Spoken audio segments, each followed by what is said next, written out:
and finance. Licensed in life and health and fixed annuity advanced market, she is also certified in variable annuities, indexed annuities, ethics and trust, financial planning, income source, and anti-money laundering. She has a wealth of experience, 20 plus years in banking and financial services, wealth accumulation, bank auditing, analytical reasoning, and life disability insurance procurement. Her key objective over the years has been to help her clientele control risk and teach them alternative retirement strategies. She provides you the education to have financial freedom. I am proud to tell you guys she is also the founder and chief insurance wellness strategist for Inspired for Greatness, a title that describes her very, very well. She gives you financial education and coaching programs that help prepare you and your family to manage your wealth for generations to come. Demetris wants to see you reach your goals without delays. She can do that by utilizing her expertise as an insurance wellness strategist with her unique problem-solving financial strategies, processes, and analytical reasoning. Her priority is to educate potential applicants on the areas of concern, particularly retirement options. She has taken it upon herself to ensure that families and individuals worldwide are comfortable with their finances, use the right tools and resources available for their security. Her ultimate aim is to free individuals and families from any and all financial distress. And she is a sunshine. Yay! She would add sunshine on the end of there, right? So I could put it at the beginning. I did. That's a nickname she gave me many years ago. So thank you, Lisa, so much for that warm introduction. You were good to go, Nita? Okay. So Nita is, she have me listed as one of the hosts now. Hello, everybody. Let me see some waves. Yay. Not only are we live here in person, and we got everyone here in the audience with us, but we also have live stream for some of the chapters across the nation, right? Yes. So I want to give acknowledgement to you guys. We have Miss Anita, Formation Chair, Billing Retirement after many, many years. And your husband comes from the engineering side of the house as well. Miss Catherine, you are our membership recruitment. She's not here. She's not here. She's not here. She's not here. I know Lisa, okay. Lisa owns everything. I actually met Lisa many years ago, right? When we both were part of another organization here, and she was the director of that organization. And every time I entered a room, she said, "You got to know Sunshine. You got to meet Sunshine." So I was like, "Oh, Lisa, you're gonna make it so bad for me here." But it's always been a pleasure to work with her. So I came over here to the office of Spinman office and got my office here for her. So I was like, "Hey, I got to be around people of like mind and like spirit, right?" Dr. Whitney Dunham. Did I said that right? Mm-hmm. Marketing and communications, and you're actually at the hospital. I am. Okay. She's over a lot of stuff over there. Go ahead, girl. And then the finance chair, Ms. Common. There you go. It's okay. We got our voices. We got those voices. We'll keep them together. So I'm excited that you guys had the opportunity to even get a chance to work and talk together, because what you're doing together as a whole is just amazing. And so thank you so much for allowing me to be a part. I'm going to share my screen and we want to talk about a few things today. If you don't mind, I'm very interactive, so I really love you guys to talk back to me as we're talking. Is that okay? Yeah. Why we get along so well? All right. I want everyone to feel comfortable. Take your shoes off, not literally, but take your shoes off and relax. And so we can all have communications. Okay, so just so I can get an idea, I know about the chairs here. Is there anyone else here that maybe has worked in business before, in the leadership or anything like that? Or maybe you're in another position. What all do you do? Well, I didn't tell you guys that, but I've been with AT&T for over 35 years. I'm a professional business manager, and I write methods and procedures and training for a group that's in Columbia, South Carolina. Oh, okay. You've been doing some things. So I want to make sure that everyone that is on the Zoom can see my screen. If you can, give me a thumbs up. We're Rochelle, give me a thumbs up. Can you see me? Thank you. Thank you. You guys can see me on Zoom, all right? Okay. Miss Trina, you see me okay? Thank you so much. I know you guys are all over the nation, so thank you for being a part today. What I have here is that I want to go ahead and give you some information on how to connect with me, okay? I do have cards on your tables for those that are here with us today. And then if you are virtual with us today, please take this information down on how to connect with me. Very important, because some of the things that we're going to talk about today is going to be a little sensitive, personal, and you may not want to discuss it in an open forum, okay? Which is totally okay. We can schedule to talk about something later on. Okay, so let's look and see if we can do this here. All right, so let's jump into it. What do you guys see in this picture? Lots of good looking fruit and vegetables. Mm-hmm. Think deeper. What do you got? Colors, blends, Variety, hard work. diversity. Okay, what do you say, Trina? I said a charcuterie board. A charcuterie board. Anything else? Crackers. Maybe some cheese. Maybe some cheese.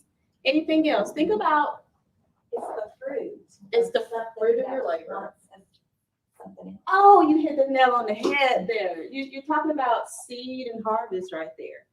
And every piece of fruit that you see here is an indication of something different, variety, right? Variety, color, texture, what it needs for nourishment. All of that is different from what you see right here. Some may not be able to use a lot of water. Others need more water nourishment. Some needs more sun, some does not. So look at this as your finances, because what's going to happen is that depend on what avenue you choose of what it's going to actually need from you, how much attention you're going to give to it, okay? So I wanted to see if you guys had a chance to understand what that looked, and you guys have hit it on the head really quick. Disclaimers. You and I just talked about this. Because we are on social media, this is streaming live, please be advised that when we're talking about some personal things, we're going to dig a little bit deep. I'm going to ask you guys some questions. I'm going to even do a little few exercises with you today, okay? But be mindful that this is live, okay? And if it's something that you do not want to be on live stream, let's do it on a personal basis. Is that fair? Yes. Okay. All right. Let's talk about what I am not. Let's get that out of the way. I am not a banker. Okay? I'm 20 years retired banker, but I'm no longer a banker. Okay? All right? I am not an accountant. I do not deal with people's CPA stuff and all that information. I work with accountants. I actually take on a lot of their clients to help do what I do. And I interact with their portfolios to make sure we got them controlled and risk. So I do work with accountants, but that's not my role. Okay. In addition to that, I do not do Forex day trading because of risk tolerance. And we're going to talk about risk tolerance today. Okay. Who in here, raise your hand, has some type of retirements of some form? Of some form. Savings of any form? All right. Looks good. No two people are alike. And for that reason, we approach every client differently. We customize exactly what they need based off of their goal. Your goal is going to be completely different than her goal. Okay? It's just like when you go home and you're in your neighborhood, the house next door has a different set of circumstances than yours, right? Someone may have a spouse, someone may not have a spouse, you may be head of household, you may just be a single parent. It's so many different variances there. So that's why we take a custom approach on this. These are my areas of specialty. Risk management. And I give you guys some pads in case you need to make some copious notes, okay? Risk management, cash accumulation, advanced markets and retirement building, generational wealth building, employee benefits, and corporate key person policies. And we'll talk about what that means. 401k rollovers is an example. Single premium annuities, flexible premium annuities, indexed cash accounts, commercial loan collateral. Income replacement, college funding, executive bonus plans, and employee benefits. So let's stop right here for a moment. On the 401k benefits, anyone ever had a 401k and they left a job and then they didn't know what to do with the money after you left the job? You're like, oh my God, what do I do with it? So what you want to do is you want to try to explore the right fit for you, tax deferred basis, right? To help you with those things. We actually sit down with everyone to talk about those rollovers and try to make sure we match their risk tolerance with what they're trying to do. Single premium annuities, there's also and flexible premium annuities. Those are also vehicles to help you with your retirement. Index cash accumulations, we will talk about a little bit more in detail. But let's talk about commercial loan collateral. Who's here ever owned a business? Have you ever had to have a commercial loan before? No? Yes? Yes? No? When you actually had your commercial loan, did they require that you have some collateral of any kind? Assets of any kind? Savings? Any of that? No? Okay, yes. So what I do with the commercial banks is that, let's just say, doctor, you needed a commercial loan. You're going to buy you a new Subway franchise. Let's just say that. You can buy a Subway franchise or McDonald's or Chick-fil-A, okay? All right? And you go to the bank and the bank says, hey, I will give you this loan. You need $1 million to get these 2 locations up. But in order for you to get that, you're going to need some type of insurance on yourself as collateral that we can hold. Okay? What the bank does is they tell you to find someone that can write that policy for you.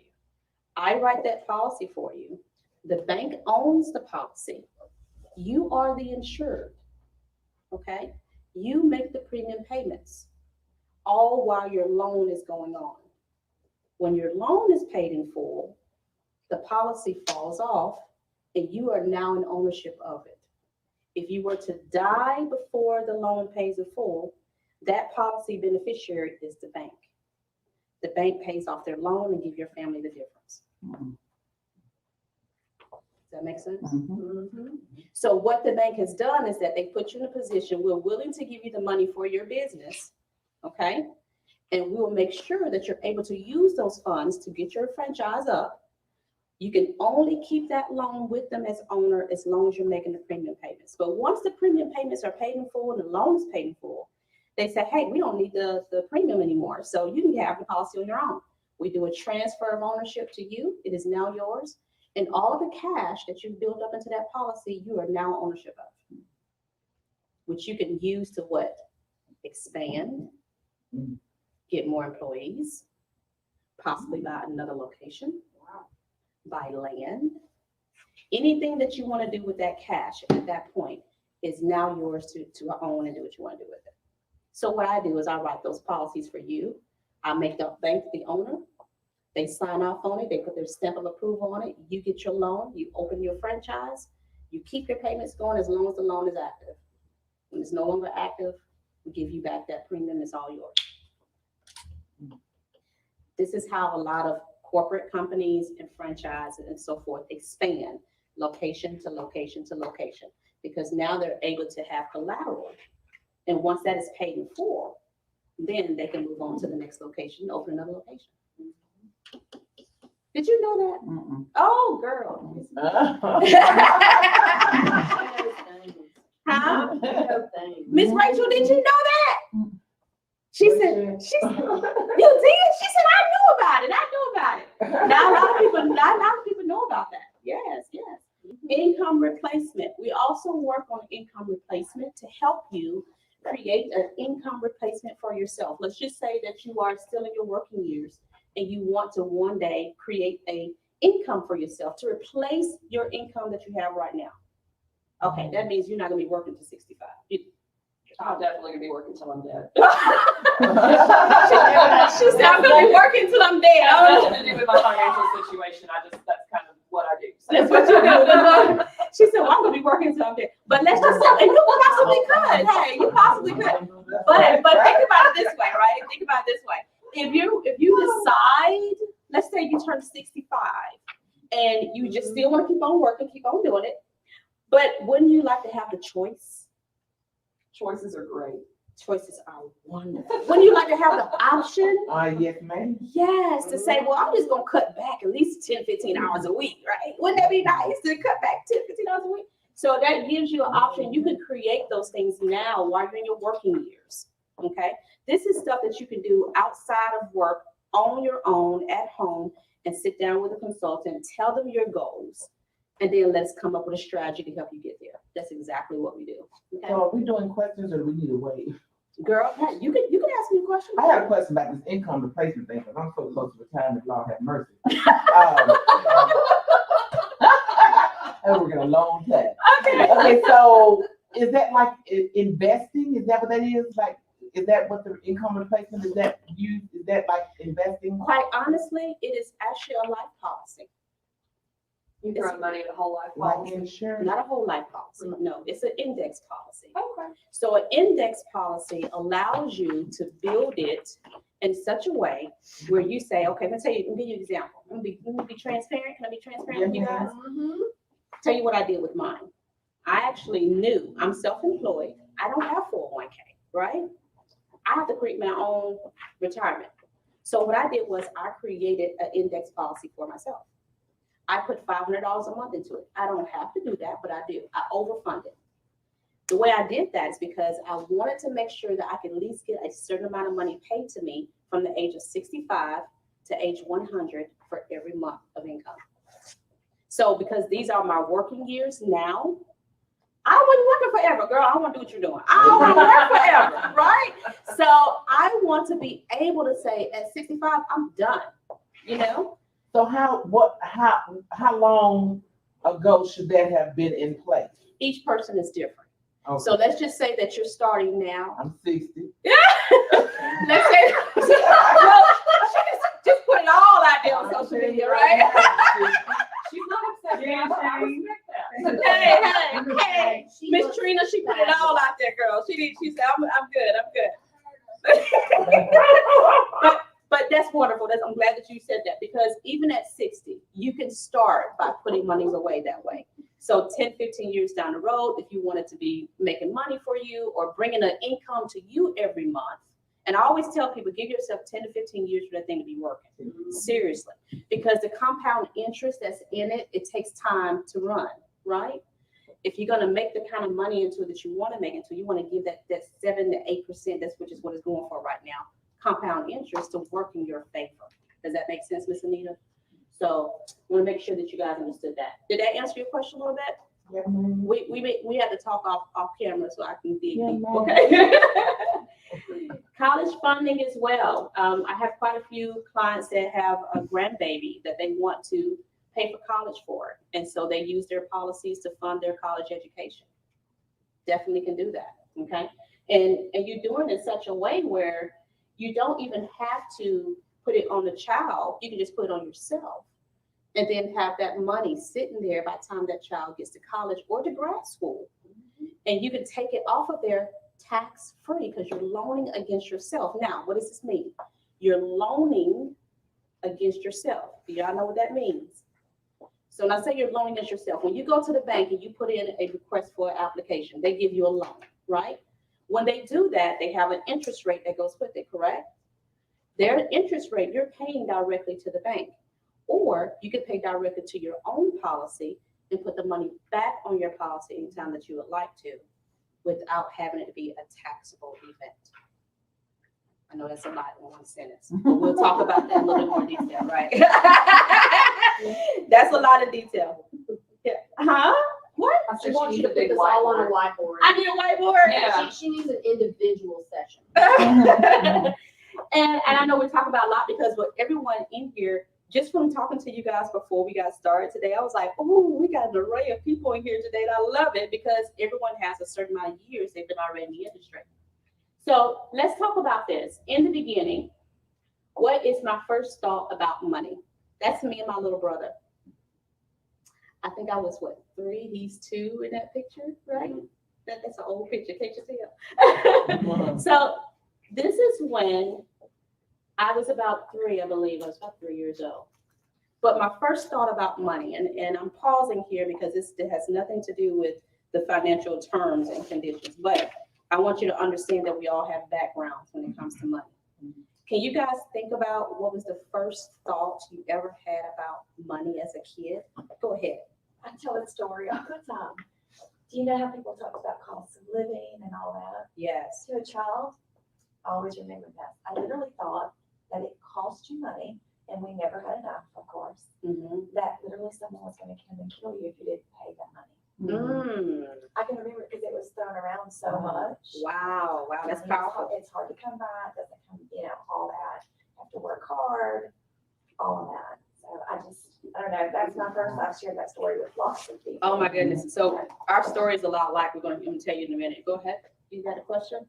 Lisa, did you have a first thought about money?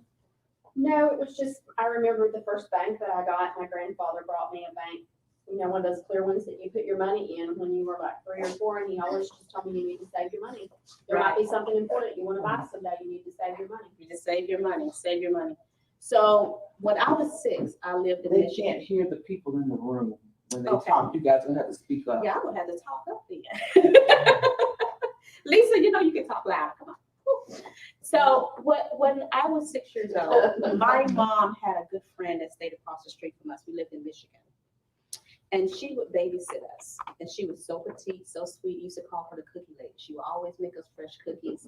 All the kids in the neighborhood, she would give fresh cookies to, all kind of flavors. Real sweet. She's a stay-at-home mom, right? But her husband was a mean guy. He was really mean.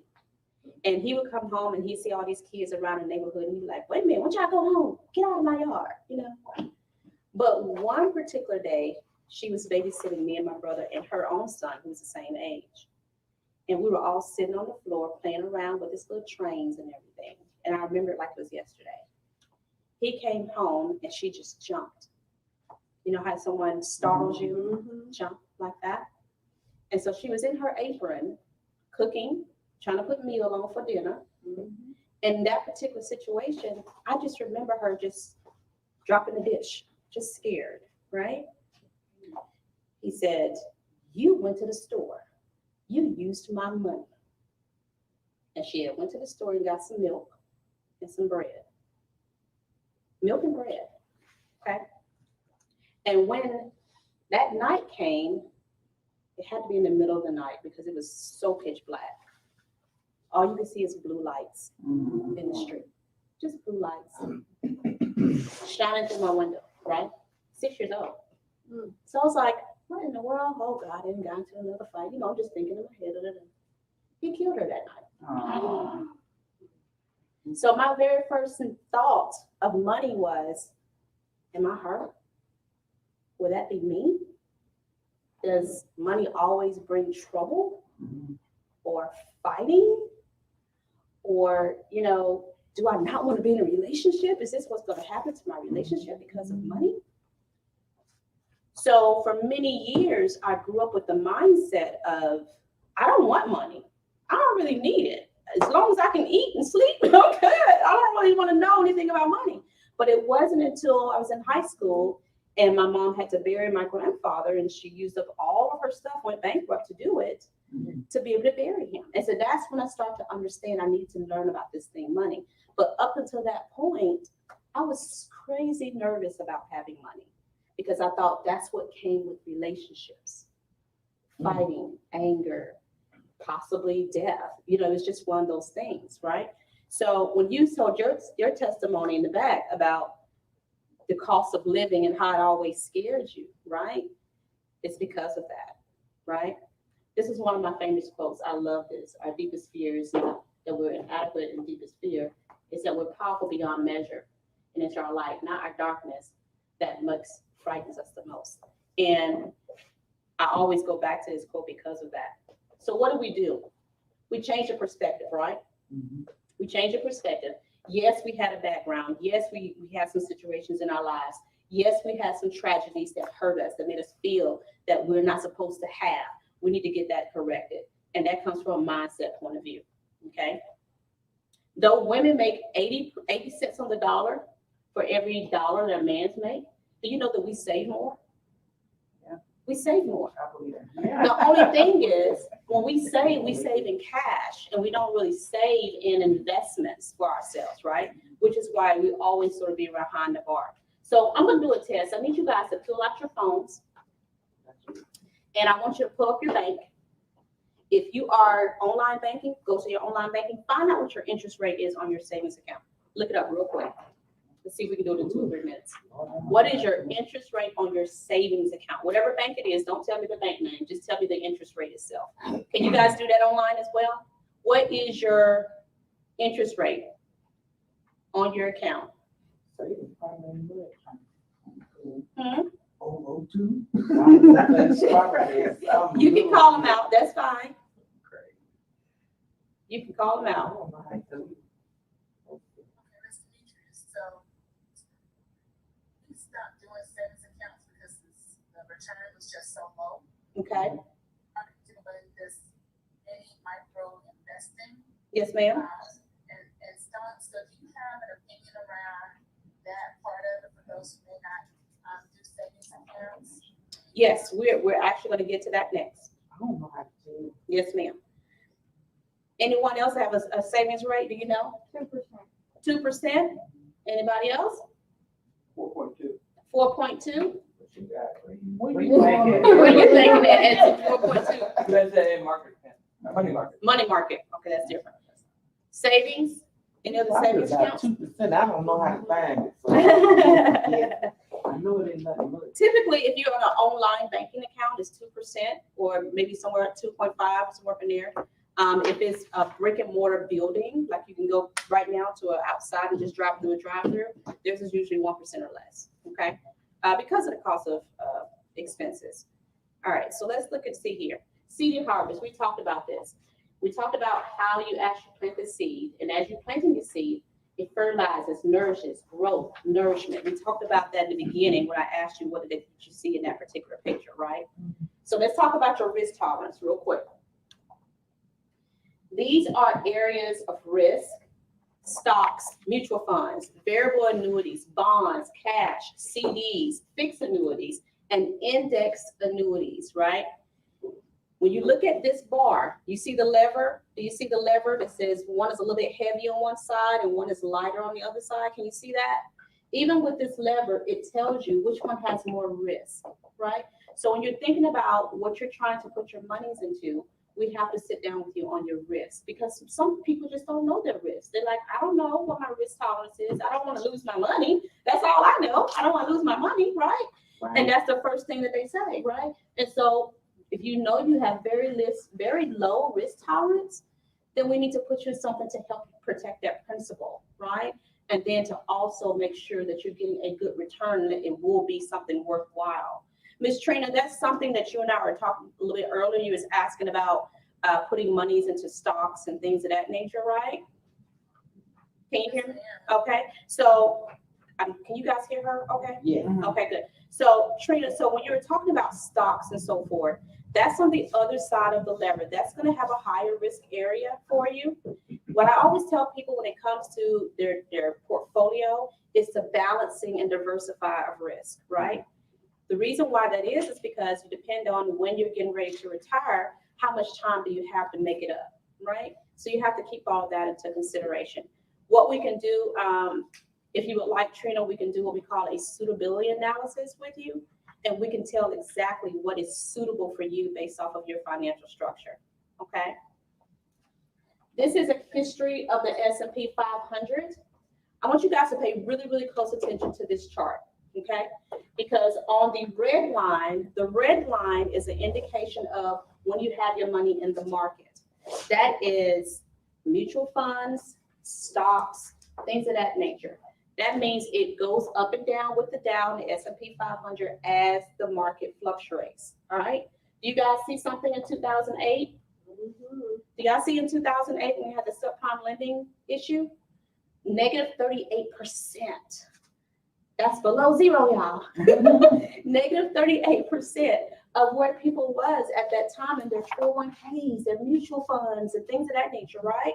Okay, so that gives you an idea of how it dipped and how they had to wait for recovery. Do you see that? The recovery did happen at some point, but look how long it took to get that recovery. So before then, in 2007, you would see it was on a one line. It took nearly, about 5 years for that recovery. Do you see that? Now on the blue line, this is what you call the fixed strategy. These are more so like fixed annuities and things of that nature that has a consistent fixed rate. And it continues to grow regardless of what the market is doing, okay? The index market is when you have a floor built into that product. So you're riding the wave as it goes up.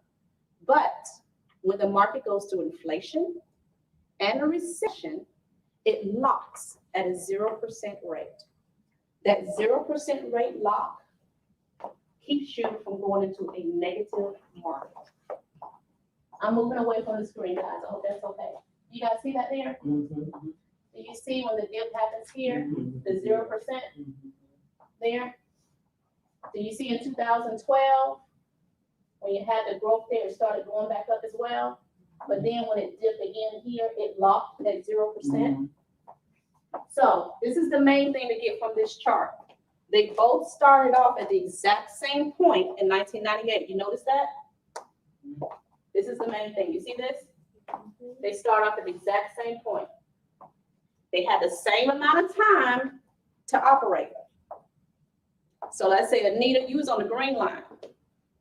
Doc, you was on the red line. So what's the amount behind them pictures there? I need to see them numbers. Girl, let me move this right here so you can see. Yeah, move that up. See, because look at that right there. Bam. See that? Can you move it? Can you move I it? can Drop move it. it. The people on the other side. I see it. I don't see You gotta move it. it on this. Can you drop your? Oh, it's on this one. Uh, Is it on this one? Oh, it's on this one. Y'all got it. yeah. Oh, Can you that's- minimize that? Yeah, Just just minimize them on the other side. I see it. I see it. Okay. Yeah. Y'all we got too many zooms going on. Now I can see. Okay, so you see here that you guys, okay, so Miss Anita, you was on the green line, right? All right, Doc, you're on the red line. Y'all start off at the exact same day, I was on the green line. Exact same day. right? Can y'all see that, Trina and Rachel? They start off on the exact same day in 1998. They just chose different vehicles to put their money into. Can you see that in the back? Right? What's the difference in the cash flow? How much? About 120-something thousand? About 120-something thousand in cash flow that Miss Anita was able to walk away with. Doc, you lost. you didn't get that gain. Believe it, do. And the main thing is, the main reason why that is because that 0% lock, that floor that protects you from going to negative market against recessions and inflation, protect Anita. So when that zero lock, it locked at whatever that current rate was when everything else dropped. Is that Exactly. that's what you're saying? It locks at a 0% floor. So that means that whenever you're not gaining any money at that time in the market, but you're not losing any either. So it keeps you from going below the market while it's in a negative shift. Does that make sense? This is an insurance policy. That part is an insurance policy. The index is one, but there's also index products out there, including index savings. What if I died in 2009? What would happen? That means whatever the cash value is in that particular policy goes to your beneficiary. Yeah. Does that make sense, guys? That's a lot. I'm sorry. Y'all looking like, oh, I didn't know that part. But guess what? You definitely have those options, right? And those options, and that's what we're talking about today. We're just talking about the education of options because there's more to it than you think. You guys recognize any of these things? Yeah. I've actually worked for a few of these. Hey, right? So, real quick, and I know I'm over time. Thank you so much for letting me know. No, you're fine, because you started early. Yeah. Go ahead. I'm a little bit over time, okay. But you see here, I want to show you guys this chart. And this is according to the FDIC, so it's public knowledge, okay? These banking institutions, this is where they put their money investments in. And these products are the ones that you and I are talking about. So while you're getting that 0.00% that you just named off to me, or that 4%, or that 2%, or whatever that you're getting, they're making some mad dollars. right? By investing in these same type of products right here for themselves. So if you're getting like a small amount of return, if you get a small amount of return, then you get a chance to see. Here, move this down so y'all can see that. Can y'all see that? So the bank's office said, this is back in, God, this is about 10 years ago, just by itself. $95 billion invested in life insurance is what the banks have done. Wow. So what they're able to do is they're making that money for themselves to return it, right? Flip it, all right? But that helps them to continue to loan. Does that make sense, guys? All right, so the thing is, I don't know where this little swirly thing just came from. Somebody's on the screen, somebody's right. I think you touched it. Did You I must have touch touched it? Yeah. I'm like, where this little swirly thing came from? So, so like I said, we're down to the Q&A actually. We've been doing questions and answers all the way through, but this is our Q&A section right here. For those that would like to talk about intimate details about your portfolio, please make sure you reach out to us because we don't want to talk about that in an open setting, okay? For privacy purposes. Do we have any questions so far? Well, I got squirreled on the savings, the percent on savings, because I Wells Fargo, and they're 0.01% on the savings account. Ooh, And you just 19, go back to the, what they're making Yeah. off of the life insurance? Yeah. 19 point something, 19 you mad? Don't get mad. billion. They're Billion, making those are $1 billion. Those are billions. 19 Yeah. Wow. billion they're making, and they got 0.01% on the savings account. Yes, I'm ma'am. we changing my bank. No, we don't want you to change your banks now. Well, I need an index policy. Savings account. I just need an index policy. That's what I need. I need an Yes, index yes. policy and loan from myself. Yeah, get loan from So yourself. is that kind of like when you borrow from your 401k and you pay interest back to yourself? No. Oh, shucks. Because you're Okay. paying taxes. Yeah, when you- that's when you different. borrow You're from at 401k. 401k is what they call a pre-tax policy. So you are putting money into your 401k out of your payroll. That's pre-tax. That's money you've never paid any taxes on. That's completely different. You're getting taxed. Doug, Yes. yeah, if you go in there and mess with it, you have to pay a whole lot, 20%. Plus they already taxed it. I'm sorry, so 1 second. Ms. Rose, you were saying something. You're out of Birmingham? Yes, with the Birmingham Charter Chapter, a chapter member with Alicia. Yes, ma'am. Welcome, welcome. Thank you.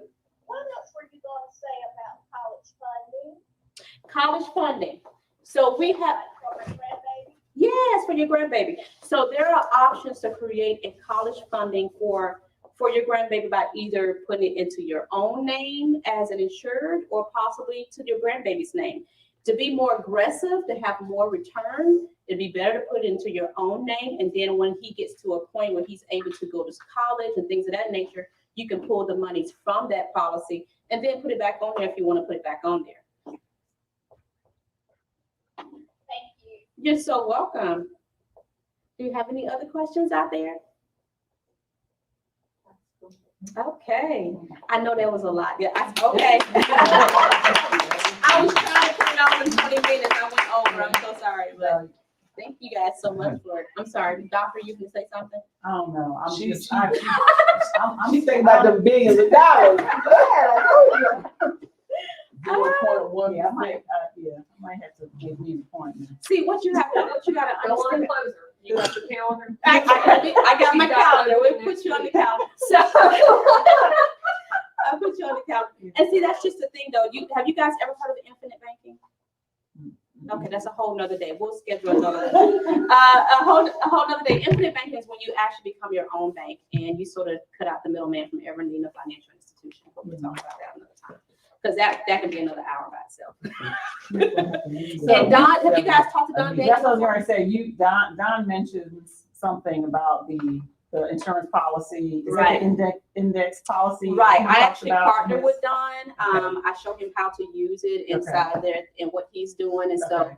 with his particular clients, when he's teaching them how to eliminate their interest, Okay, if he finds that they need to put their money into something else to make more money, okay. then he refers them over to me or either Patricia to do Okay. that part for him. So yeah. So we partner on, collaborate on that. Okay.